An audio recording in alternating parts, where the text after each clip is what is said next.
You know, they can put whatever prices they want on things. It doesn't really make a difference to me because I can only pay what I can pay. He was the man behind the wheel of the most famous van in British television. For over a decade, John T., known simply as T., was the dry-witted, tea-drinking anchor to Drew Pritchard's chaotic energy on Salvage Hunters. Hello. Hi. Hi. How are you doing? Good, Drew. you? Nice to meet you, Drew. Hi. Tracy? Tracy, hi, how are you? First impressions on coming into the shop are good. There's lots and lots of stock here. But then, in Series 18, the passenger seat suddenly went cold. No grand finale, no tearful montage, just a jarring, unexplained absence. Did the road finally break him? Or was there a scandal the cameras couldn't catch? Let's uncover the truth. Why T mattered more than we knew? Why did the disappearance of John T send such a shockwave through the Salvage Hunters community? Most shows rely on conflict, the staged arguments, the artificial deadlines, the will they, won't they tension. But Salvage Hunters was built on something much rarer, a genuine lived-in chemistry that felt less like a production and more like a long-running conversation. Drew Pritchard was undoubtedly the star, the visionary with an eye for the shabby chic and the high-end industrial, but John T was the audience's surrogate. He was the man on the ground, the one who didn't necessarily care about the provenance of a 17th-century refectory table, but cared deeply about how they were going to squeeze it into the back of a Mercedes Sprinter without scratching the paint. The brilliance of the Drew and T era was rooted in the odd couple trope, a staple of British comedy that dates back to Steptoe and Son. On one side, you had Drew, high energy, intellectually restless, and often prone to the kind of obsessive perfectionism that makes for great TV but exhausting travel. On the other, you had John T., the stoic, tea-drinking, flat-cap-wearing personification of getting on with it. While Drew was the John was the ground wire. Without John, Drew's energy might have felt too abrasive or elitist for the casual viewer. John softened the edges. He was the one who could communicate with a skeptical farmer or a crusty scrapyard owner with nothing more than a nod and a shared appreciation for a well-timed brew. This wasn't just a driver-helper relationship, it was a psychological anchor. For the viewer, John T represented the voice of reason. When Drew would get overexcited and spend thousands of pounds on what looked to the untrained eye like a pile of rusted junk, the camera would invariably cut to John. His silent, deadpan reaction, often just a slight adjustment of his cap or a skeptical look toward the horizon, was the punchline. He didn't need to say a word to tell the audience that Drew was being a bit much. That silent dialogue between the two of them is what transformed a show about buying old stuff into a show about friendship, patience, and the grueling reality of the British road. But there was a physical reality to their dynamic that the cameras often glossed over. We saw the 40-minute edited version of their week, but the reality was thousands of miles of driving every year. Being the man in the van meant John was responsible for the logistics of a show that thrived on spontaneity. If Drew suddenly decided to detour 300 miles north because he heard about a castle clearance, it was John who had to navigate the narrow lanes, manage the loading, and ensure that the treasures they bought survived the journey back to North Wales. It was a role that required a specific kind of stamina, not just physical, but mental. You had to be a certain type of person to spend 24 hours a day, 7 days a week, in a cramped cabin with Drew Pritchard. The Tea era also represented a specific time in the antiques world. It was the transition from the old-school junk shop days to the high-gloss, curated world of international interior design. John felt like a bridge to that older world. He felt authentic, in a way that is increasingly hard to find in modern television. He wasn't a presenter in the traditional sense. He never looked like he had spent time in a makeup chair, and his wardrobe consisted entirely of practical workwear. This authenticity is what made his eventual departure so controversial. In a world of polished influencers, John T. was the real deal, a man who actually knew how to secure a heavy load and actually enjoyed a roadside burger. As the seasons progressed, the bond between the two grew from professional to legendary. Fans didn't tune in just to see the antiques. They tuned in for the banter. They wanted to hear John moan about the lack of snacks, or watch Drew try to convince John that a piece of rotting wood was actually a masterpiece of mid-century design. This rapport created a sense of safety for the audience. As long as Drew and T were in the van, the world made sense. Their friendship was the constant in an ever-changing landscape of eccentric cellars and crumbling estates. This is why, when the rumors of his departure started to swirl, the fans didn't just feel like they were losing a cast member, they felt like they were losing a friend. The chemistry they shared was the secret sauce of the show's global success. Exported to dozens of countries because the language of friendship and mutual ribbing is universal. But as the miles started to add up and the years began to show, the cracks in that perfect road trip facade began to appear. The grueling schedule of a hit show is a monster that needs to be fed, and eventually, even the most reliable engine starts to stall. His disappearance felt like a glitch in the Matrix, so now it's important we have a look at what made that tiny van so special in the first place, and the heavy price of keeping it on the road. The breaking point. When the credits rolled on Series 17, nobody expected that the silhouette in the driver's seat was about to change forever. For years, John T. had been the immovable object against Drew Pritchard's irresistible force, but even the most durable machinery has a limit.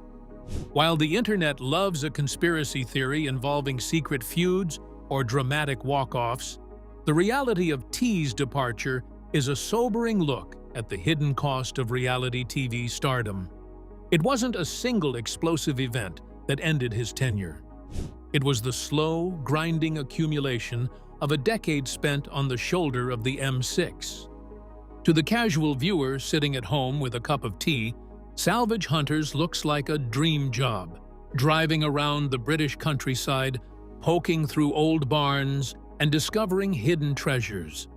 But the behind-the-scenes reality is a grueling marathon. A standard filming block for a show like this involves 14-hour days, constant travel, and the mental tax of being on for the cameras. For John, this wasn't just about driving. It was about the physical labor of the haul.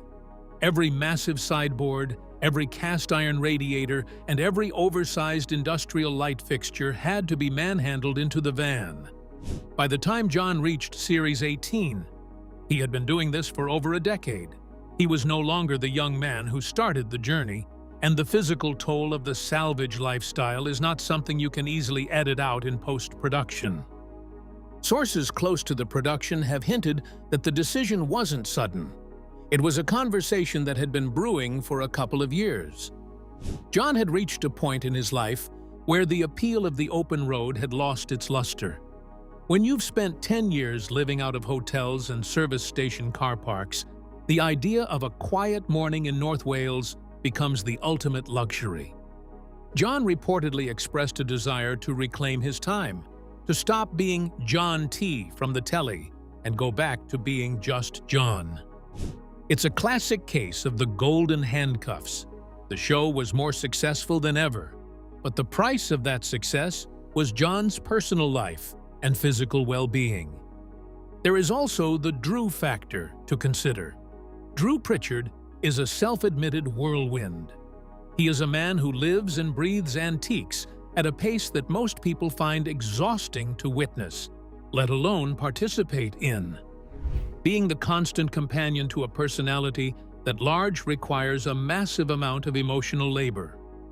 You aren't just a driver, you are a sounding board, a peacekeeper, and a travel coordinator. After nearly 200 episodes, the mental fatigue of maintaining that dynamic is monumental. While the bond between them remained strong, the professional partnership had simply run its course. John didn't want to be the sidekick anymore. He wanted to be the protagonist of his own life. The production company, Curve Media, faced a massive dilemma. How do you replace the irreplaceable? There were rumors that they tried to negotiate a part-time schedule for John, perhaps having him appear in every other episode to lighten the load. But T is an all-or-nothing kind of man. He knew that the show's energy relied on the consistency of the duo. If he couldn't give it 100%, he'd rather not give it at all. This integrity is part of what made him so beloved, but it's also what made his exit so definitive. He didn't want a long goodbye or a series of guest spots. He wanted a clean break. Interestingly, the timing of his departure coincided with a broader shift in the show's direction. Salvage Hunters was moving away from the two blokes in a van format and toward a more polished, expert-heavy ensemble. The introduction of more specialized craftspeople and a focus on the restoration process meant that the road trip element, while still central, was being shared among more people. John might have sensed that the era he helped build was evolving into something else, something that didn't necessarily require his specific brand of stoic companionship. The silence from the official channels during the transition only added fuel to the fire. In the age of social media, fans expect a statement for everything. When John simply wasn't there in the Series 18 premiere, it felt like a betrayal to the loyalists. But this silence wasn't born of malice.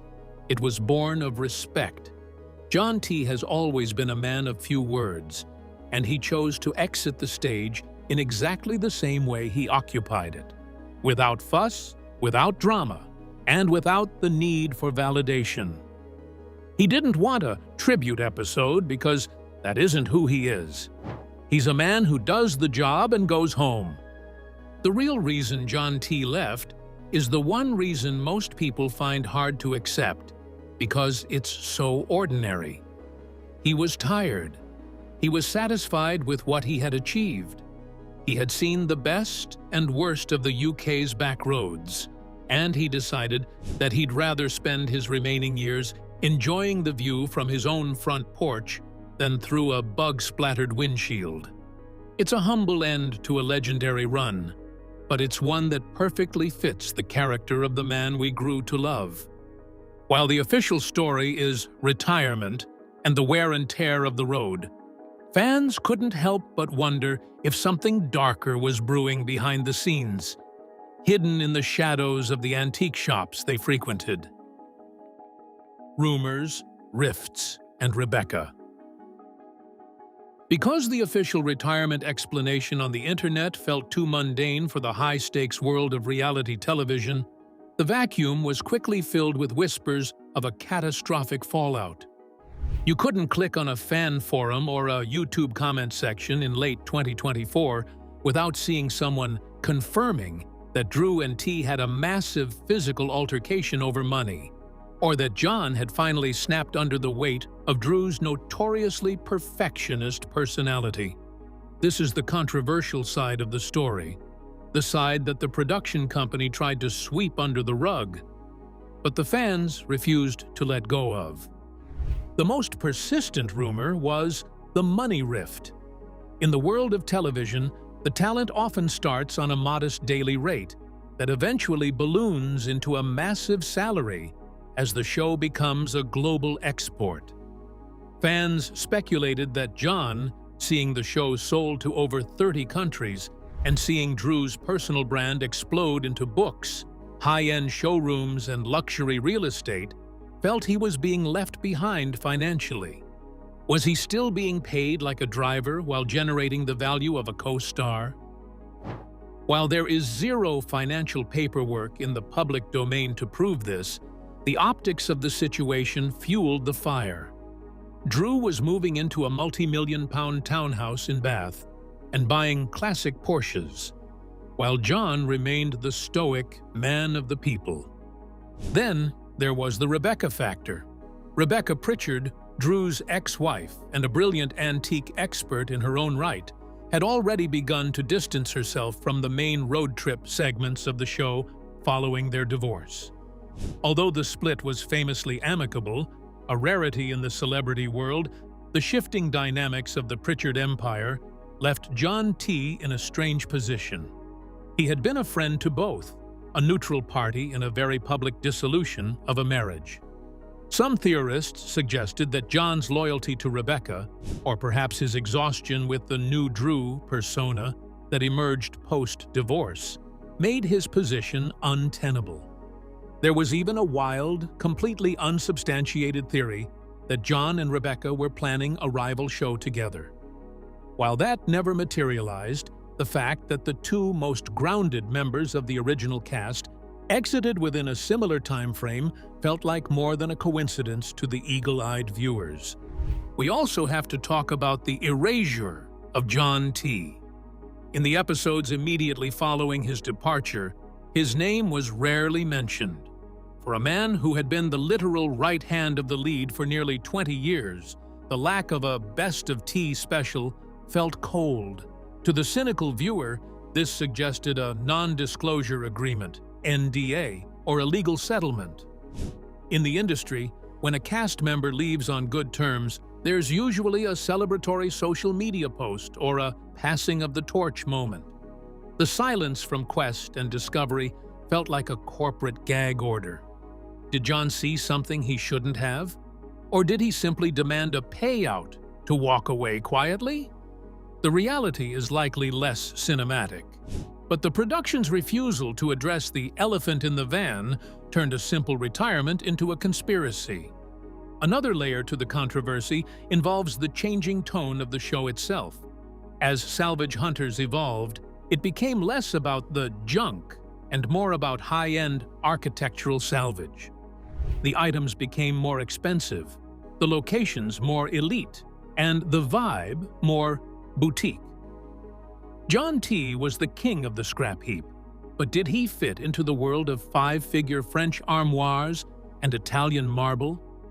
There is a school of thought that suggests the network wanted a fresher, perhaps more marketable ensemble to appeal to a younger, design-focused demographic. If John felt he was being pushed out or refined by producers who wanted him to act more and be less, it wouldn't be the first time a reality star chose dignity over a paycheck. The tension on set is something that has been hinted at by former crew members in anonymous Ask Me Anything threads. They describe a high-pressure environment where the banter wasn't always friendly. When you are filming in a cold, damp warehouse in the middle of January and the shot isn't working, the jokes about "Where's my tea, T?" can start to grate. If Drew was the engine, the crew were the oil, and John was the chassis. After a while, the friction between a high-strung creative lead and a stoic support act is bound to create heat. Was there a final straw moment? Perhaps a disagreement over a specific buy? Or a long day that ended in words that couldn't be taken back? But despite the hunger for a scandal, we have to look at the character of the man himself. John T. never chased the spotlight. He never launched a John T. range of flat caps or started a monetized TikTok. His silence isn't necessarily a sign of a legal battle. It might just be the ultimate act of defiance against a fame-hungry industry. By walking away and staying away, he denied the tabloids the satisfaction of a downfall story. He left on his own terms, leaving the rumors to swirl while he presumably sat back with a real cup of tea, far away from the boom mics and the lighting rigs. The controversy isn't really about what John did. It's about what his departure represented.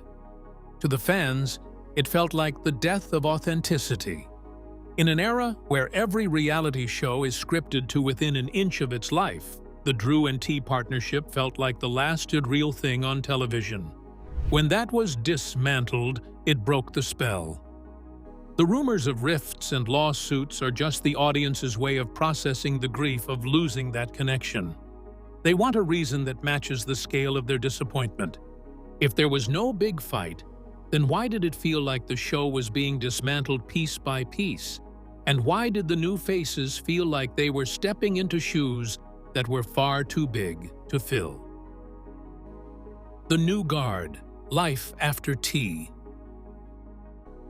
When the dust finally settled on the Series 18 premiere, fans were greeted by a sight that many found difficult to stomach: a different person in the passenger seat. The New Guard had arrived, and with them came a fundamental shift in the show's DNA. To fill the void left by a man as singular as John T., the producers didn't just hire one replacement, they diversified. We were introduced to Alistair Dryberg and Vicky Knott, two individuals who brought undeniable expertise to the table but lacked the decade-deep shorthand that made the Drew and T era feel like a private club we were all invited to join. Alistair, a longtime friend of Drew's with over 2 decades of shared history in the antiques trade, was the logical choice for a peer-to-peer dynamic. Unlike John, who often acted as the foil to Drew's expertise, Alistair is a heavy hitter in his own right. This changed the conversational flow of the show from expert and sidekick to two pros talking shop. For the hardcore antique nerds, this was a win. The technical jargon increased, the deep dives into 19th century joinery became more frequent, and the professional stakes felt higher. But for the casual viewer who tuned in for the banter, it felt a bit like walking into a lecture hall when you were expecting a road trip movie. The controversy here wasn't about Alistair's capability, he's brilliant. It was about the loss of the everyman perspective. Without John there to ask, "How much is that rusty bit of scrap again, Drew?" the show risked drifting into the elitist territory that it had spent years successfully avoiding. Then there's Vicky Knott. As a woman entering a historically lads-in-a-van format, Vicky brought a much-needed fresh perspective and a keen eye for decorative items that Drew might have previously overlooked.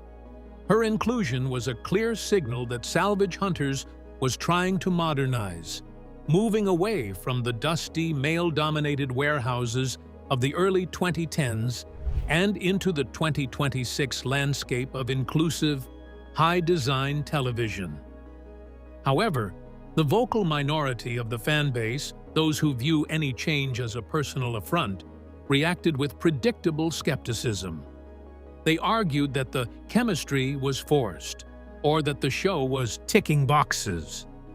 In reality, Vicky's presence allowed Drew to play a different role, that of a mentor. We began to see a side of Drew that was less about the hustle and more about passing on the torch of knowledge. But the biggest shift wasn't just who was in the van, it was where the van was going. By 2026, the show had largely abandoned the scrounging through a muddy yard aesthetic for something far more architectural digest. Drew's move to Bath, a city synonymous with high-end Georgian elegance, symbolized the final evolution of the brand. The show began to feel more like a lifestyle program than a salvage show. The grittiness that John T. represented, the grease, the heavy lifting, the roadside fry-ups, was replaced by artisanal coffee and curated showrooms. For many long-term fans, this gentrification of Salvage Hunters was the real tragedy of John's departure. He wasn't just a person. He was the representative of the show's original blue-collar soul. This transition also highlighted a growing tension in reality TV: the Marvelization of cast members. Producers now want experts who are also personalities, people who can carry their own spin-off digital content. or engage with thousands of followers on Instagram. John T. was the antithesis of this. He was a man who did a job and then disappeared. Alistair and Vicky, while authentic, are part of a more media-savvy generation. They understand the brand of Salvage Hunters. The controversy lies in whether a show can survive the transition from a lightning-in-a-bottle friendship to a professionally produced ensemble. The ratings in 2025 and early 2026 have told a complex story. While the show remains a powerhouse for Quest, there has been a noticeable dip in sentiment. Social media analytics show that while people still watch for the antiques, the must-watch factor of the character dynamics has cooled. The new team is efficient, knowledgeable, and professional, but they aren't T. They don't have the years of shared silence that only comes from driving 50,000 miles a year together. You can hire an expert, but you can't manufacture a history. The show had become a franchise, a well-oiled machine that could swap parts in and out to keep the engine running. This is the ship of Theseus paradox of television. If you replace the driver, the co-host, the location, and the items being bought, is it still the same show? For the purists, the answer was a resounding no. For the network, as long as the advertisers were happy, the answer was good enough. As we look at the show today, it's a sleeker, more expensive-looking beast. It's prestige TV now. But every time the new van pulls up to a grand estate, there's a ghost in the passenger seat. The viewers are still looking for that flat cap and that skeptical squint. They're still waiting for someone to tell Drew that he's being a bit of a diva. The new guard has done an admirable job of keeping the lights on, but the shadow cast by John T. is long and remarkably persistent. It wasn't just John leaving, though. The king of salvage himself, Drew, was preparing for a move that would change the very foundations of the business, leaving many to wonder if the show was simply outgrowing its own origins. Where is John T. today? As we pull into the final stretch of this investigation in 2026, the question remains, where did the man of mystery actually land? In an era where every D-list reality star clings to their 15 minutes of fame with a podcast or a range of branded vitamins, John T.'s post-show life is a masterclass in quiet dignity. He didn't just leave the show, he exited the cultural conversation entirely, proving that for some, the fame was never the point. It was just a side effect of the work. The most recent updates from the tight-knit community of North Wales suggest that John is living exactly the kind of life he hinted at during his final seasons. He is back to his roots, reportedly spending his time on personal mechanical projects and enjoying the rugged landscape that he spent so many years viewing through a windshield. There have been sightings of him at local car shows and small-town auctions, not as John T. from the telly, but as a man who genuinely knows his way around an engine and a bargain. He has effectively detransitioned from a TV personality back into a private citizen, a feat that is nearly impossible in the digital age. There is something deeply controversial, yet refreshing, about his refusal to cash in. By staying silent, he has preserved the integrity of his character. If he had come out with a tell-all book about Drew's temper, or a YouTube channel debunking the show's finds, he would have become just another bitter ex-employee. Instead, by choosing silence, he remains a legend. He has left the audience wanting more, which is the ultimate power move in entertainment. His legacy isn't just a collection of funny clips on Quest. It's the fact that he was the only person on the show who seemed entirely unimpressed by the cameras. That stoicism wasn't an act. It was a shield. Meanwhile, the show continues to evolve into a high-gloss production, but the T-shaped hole in the narrative is still visible to those who have been there since Series 1. The new format is objectively better television. Crisper edits, higher stakes, more diverse expertise, but it is arguably worse reality. John T. was the reminder that at the end of the day, someone has to drive the van, someone has to tie down the load, and someone has to make sure there's enough diesel to get home. He represented the labor behind the luxury, and without that grounding force, Salvage Hunters has become a different species of program. So, what really happened to John T? The answer isn't a scandal, a lawsuit, or a secret feud. What happened was a man realizing that he had seen enough of the road. He traded the roar of the motorway for the quiet of the Welsh hills, and the demands of a production crew for the freedom of his own schedule. He didn't fail at television. He won at life by knowing exactly when to walk away. In 2026, as we watch the polished new version of the show, we should remember T not as the guy who disappeared, but as the guy who had the guts to stay himself in a world that wanted him to be a character. The van keeps moving, the items keep getting more expensive, and Drew Pritchard keeps finding the find of a lifetime every Tuesday night. But for the purists, the show will always be about two mates, a thermos of tea, and the long, winding road to nowhere in particular.